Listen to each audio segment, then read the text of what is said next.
Hello and welcome to the Energetics of Business podcast, where we bridge the gap between the woo-woo and the tech. My name is Michelle Douglas and I'm an energetic alignment expert helping entrepreneurs to tap into their inner power and create a business that flows with ease and authenticity. In each episode, we'll dive into the strategies that blend soulful alignment with practical business know-how. Now, let's dive in and align your business from the inside out. Hello, it's Michelle Douglas here from energeticsofbusinesshub.com. Today we're going to be talking about how to spot the signs that you're out of alignment with your business and how we can address this using the Akashic Records. So when you are out of vibrational alignment with the success of your business, what you're going to find is that you create a whole lot of stuff that you don't want. So a few of the signs that you might see is a lack of cash flow. So what might actually happen is that you have this feast happening and then you've got famine happening. So you may have a great week and then the following week you crash and burn basically and there's crickets. The next issue that you may experience is, or next sign that you may experience is you may attract no clients at all, or you may attract non-payers or people who are difficult or people that tend to make your life a little bit harder, and you start to think it'd be easier not to have a client at all if you have to deal with that type of client. So that will be another sign you're out of alignment, is that you're attracting clients that do not align with you. You may also find with your marketing and content creation that it's not flowing. Everything feels hard, like you're pushing poo uphill. And this actually happened to me recently where nothing was flowing and I was wondering, well, why? I was doing everything I thought was right, but there was some misalignment happening there that was preventing this content to start flowing. Another sign that you're out of alignment with your business could be that you have contributor issues. So that would be maybe you have a VA overseas, or you've got an employee or something going on where you've got other people that contribute to your business in some way and things aren't going so well. So you could have fighting amongst the team, or some of the team aren't pulling their weight or creating what you want them to actually create in the way you want it created, things like that. So things start happening that relate to those around you within your business that aren't sort of flowing very well. You may experience some form of computer or system issues constantly, and that's another sign that you're out of alignment with your business as well. And look, there's a whole lot more, but what I want to do now is move on to what we address when we do an Akashic Records business and financial abundance package as part of the 8-week and 3-month programs that I have on offer at the moment. So I'm just going to bring up my notes about this so I can remember to tell you everything that's included. Well, this will be a big chunk. It's not all of it. But the first thing we do is get very clear on what your financial goals for your business are. That's number one. We also look at you as a soul and we get an understanding of how you are individually wired to create, because how I create and how you create may be completely different. And if we were to both approach business in the exact same way, one of us would succeed, the other one might not. So we need to make sure that we understand who you are and therefore how you should do business to get into alignment. So that's really important. And that's always step one of this program. We also look at the various aspects of your business, from your products and services to your sales, to your systems, your marketing, your contributors, and to your clients. And I assess whether each aspect of your business is in alignment or not. If it's not 100% in alignment, it gets marked for something that we need to go deeper into, either during the first call about that or down the track. So if we're looking at product and service misalignments, we actually look at whether whatever you're currently offering provides a foundation for the manifestation of your financial intention. So does this product offering or service offering align you with your goal to achieve X dollars a month, for example? If it doesn't, we go into the Akashic Records and we ask whether you need to create an entirely new type of product or service, or whether you just need to make a tweak to the existing products and services. And then we ask, how many new products or services will you need to create in order to make your financial intention manifest? And then we also ask are the new products or services similar to existing products or services? So we just need to get a really clear picture of, well, why is it out of alignment and what do you need to do to get it into alignment? Now, going back to the first part where I mentioned we look at you as a soul first, we need to make sure that those products and services are in perfect alignment with who you are and how you are wired to create as well. Okay, now we look at the existing products and services for further analysis as well, and we find out which product or service, if any, is causing a misalignment to your intention. So that's always a really interesting one. So we basically get the entire list of your offerings and go, do we keep that one? Do we trash that one? Do we change that one? Or it's keep, eliminate, change, or create similar. So we go through every single product or service that you have on offer at the moment, and we assess each one. And I go into the Akashic records and I ask a series of questions to find out exactly what is going on. Then we go into what type of change. So we do have a few on the list that need to be changed as opposed to eliminated or kept. We find out what aspect of that product needs to be changed. Is it to do with the content? Is it to do with the delivery? Or is it even just to do with the pricing? Maybe you've priced it in a way that isn't in alignment with your financial intention. So it's about making sure that this aspect of what you are doing is in perfect alignment and making sure your products and services are also in alignment. Now, there's a little bit more to that one, but I'll move on to marketing. We also look at whether the marketing is in relation to a specific product or service that you have on offer. We look at the content that you're putting out there, the delivery method and the frequency. So we identify whether they're all in alignment. And we also determine whether the misalignments are visual or verbal. So visual being images, videos, that sort of thing, versus verbal being something in writing, or it could be a podcast, that sort of thing that you're doing. And then we dig a little bit deeper and look at the energetic statement these misalignments are causing. So let me give you an example. You may be putting something out there that is aligned with the energy of lack, for example.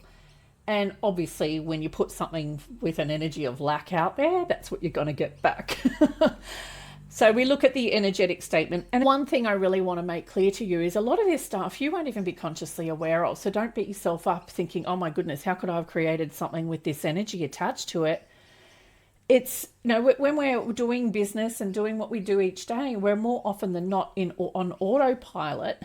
And we're just doing what we think is the right thing to do. And that's all it is. So don't beat yourself up about any of that. And then we go into the sales process. There's more in the other, but I'm just sort of touching high level here. So we look at your sales process in relation to whether it's product or service specific. Then we look at the process structure. We look at the content and we look at the attitude attached to that sales process. And that's always really interesting when I'm working with a client who has an attitude issue in relation to their sales process. We also look at whether there are other misalignments in relation to your process before the offer and after the offer. So for example, you may have a nurture sequence in place to draw people into your business, and they may buy, but then ask for a refund later. So there could be something going on after the offer that's falling down. So yeah, we look at all of that as well. We then look at the content and we determine whether there's a lack of attention, trust, rapport, ineffective benefits, ineffective features, ineffective value demonstrations, and things like that. We then determine which methods need elimination, whether we need to pick something similar or whether we need to create something brand new in relation to our sales. We also look at how often we are reaching out to our prospects and clients as well. Now we look at contributors. Now on my list here, I've got contributors being yourself. Like if you're in a small business, you are probably the business, and more often than not, especially if you're just starting out, you are it. And sometimes if the contributor is out of alignment, aka you, then it could be that you are doing the business that's in a way that's not in alignment with who you are at soul level. So more often than not, that's actually quite a simple change that we can make. It may feel a bit strange to do it differently, but when you get into the flow, you'll start to notice some positive changes coming through.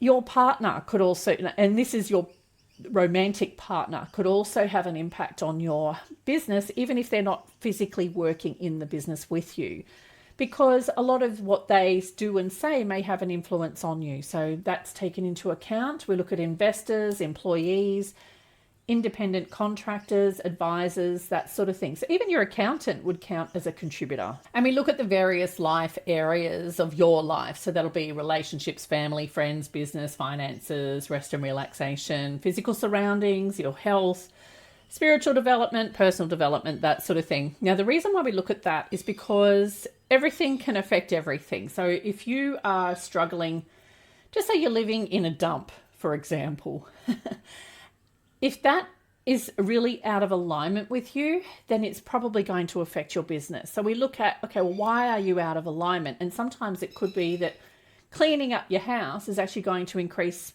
income in your business. You'd be surprised what can happen there. So things like that will come up. Contributor misalignment. So this would be like in relation to, so just say you've got a team, and I've had a client who had a particular team member that was causing issues. So we've got interactions, intellectual contributions. So they might be creating content for you, for example. It could be a work product or interactions with others.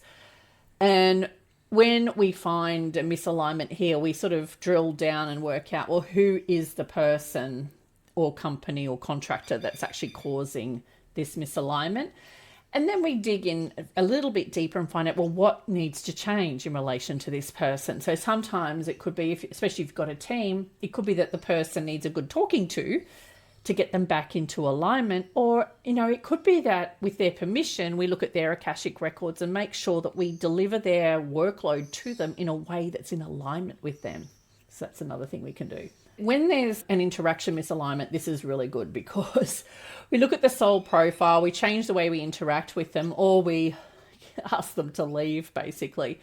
But if we can create a change just by understanding who that person is and how they are wired, we can deliver their work to them in such a way that they thrive and that they are easily able to take that workload on.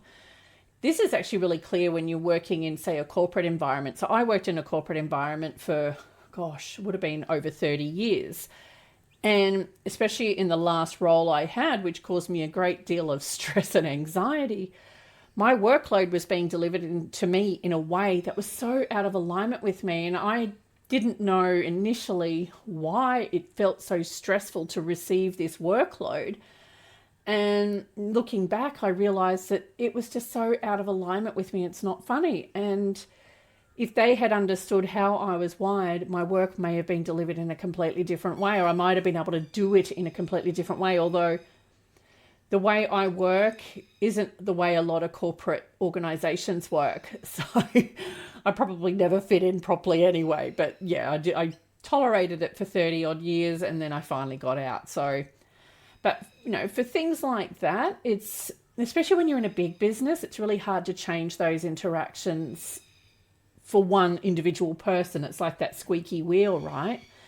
Whereas if you are a small business, it's a lot easier to be a bit agile and change the way you do things a little bit just to make sure that everyone's receiving the work in the way that suits them.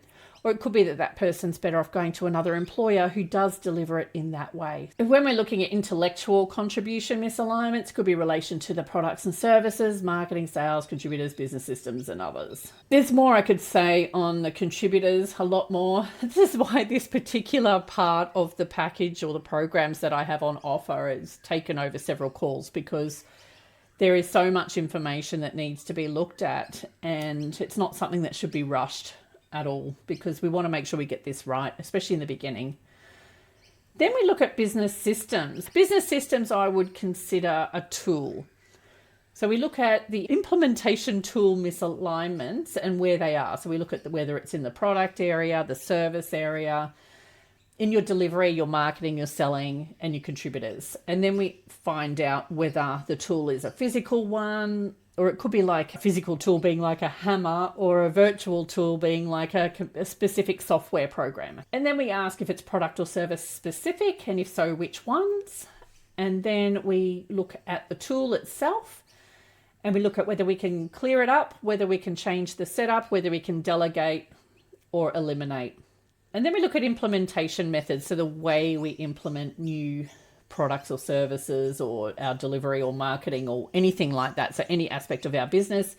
If there's an implementation method misalignment, we look at which area of your business is the problem, and then we look at whether we need to change that.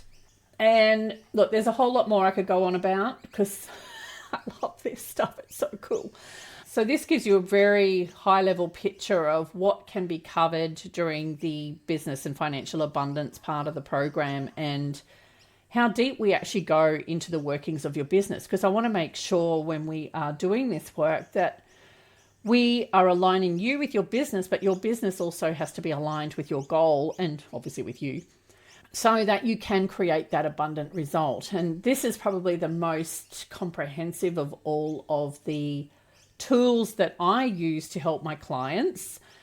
And it's a really good way to really get a clear picture of where you're at right now, and also help you get clear on where you want to go. Because a lot of people I work with, they've got no idea what they want. When I say, what's your goal, as far as how much money a month or whatever, they've got no idea. So this is really about getting very clear on what you want for your business, and also getting a lot of clarity around how you're going to approach achieving that goal. So I will leave you with that.